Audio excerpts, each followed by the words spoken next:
This is the MGTOW Infinium here with another Infinium Commentary. This Infinium Commentary is entitled Gillette. Well, duh. Now, a few months back, Gillette decided to put out a commercial which stated that all men are toxic. All men in their masculinity are toxic. We go around and harass females. We go around and catcall, do whatever we can to make females feel uncomfortable in this world. We don't promote females. We don't give them opportunities, that type of thing. But now, since the backlash is very great, and since Gillette has lost about $8 billion in terms of write-downs, Gillette is now backing off of what they did. They're trying to backtrack and trying to apologize to men and say, look, it's all good. We're just going to get back on track here, that type of thing. But I'll say this as a former long-term Gillette user of about 30 years, I ain't coming back. I will never come back, no matter what you do, no matter what you say. I will never spend another penny on Gillette products. I will never consider Gillette products in any type of future use in terms of shaving or anything like that. I won't do it. It's too late. Because no one dictates to me how I should live my life as a man. No one dictates to me, especially a company, a corporation, dictates to me what I should do in terms of females, what I should do in terms of how females relate to me. And no one tells me that some kind of dystopian society that we live in called the feminist plantation state is correct and right for me. No one tells me that I'm a toxic male when I know in reality I am the one who's being harassed by females. I am the one that cannot go out in public without being harassed by females. I can't go to work and be at peace at work when I am harassed by females. When I know it is the other way around for me. It is not me being a toxic male. No one tells me that. The second thing is that these companies will never learn.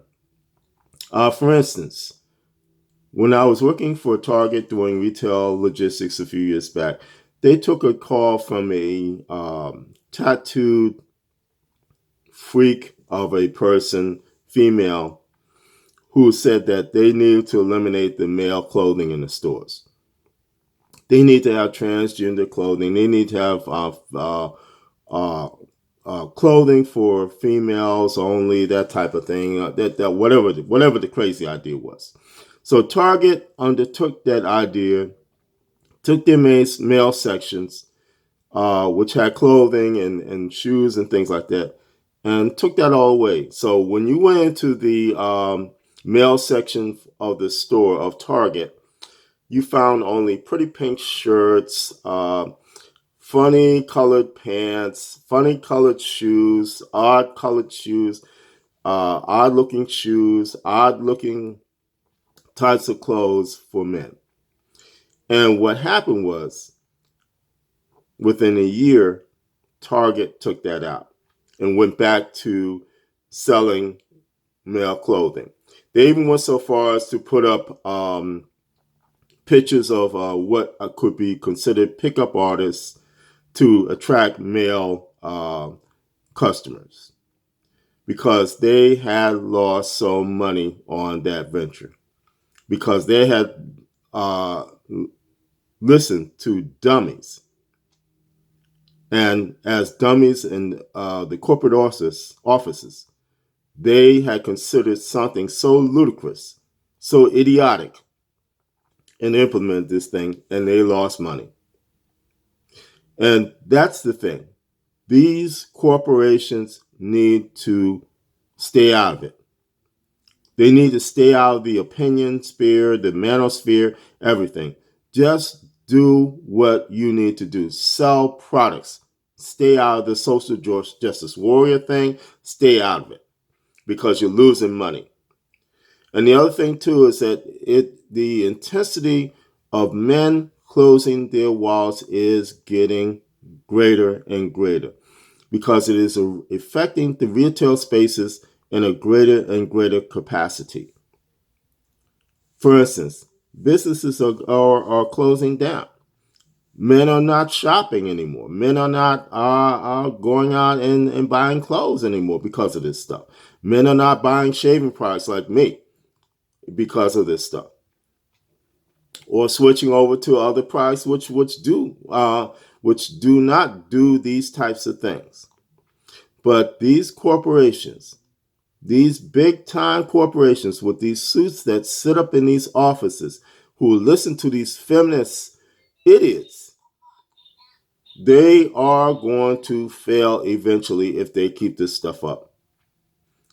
Because $8 billion is nothing to sneeze at. It's not like $8, it's $8 billion. That is $8 billion of losses that you may never recover. And from the looks of things, and if it's any male that has the sentiment that I do, I am not coming back no matter what you say, Gillette. I am not coming back. I refuse.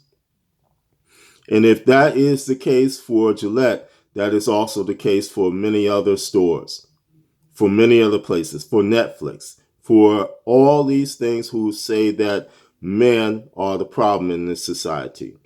When it is fully realized that feminism is the problem in this society, feminism is destroying this society, feminism is causing the corruption in this society. It is not men.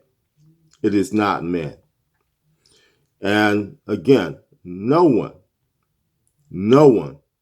corporation tells me when I'm a hardworking male who gets out here and tries to do what's right and only to be harassed by females. I cannot go out in public without being scanned and read by women. I cannot go out in public without being harassed by women. That's harassment. That's the real harassment that's going on. It is not me going out and harassing women. It is women harassing me. And I will not let any corporation tell me otherwise. I will not do it. I refuse.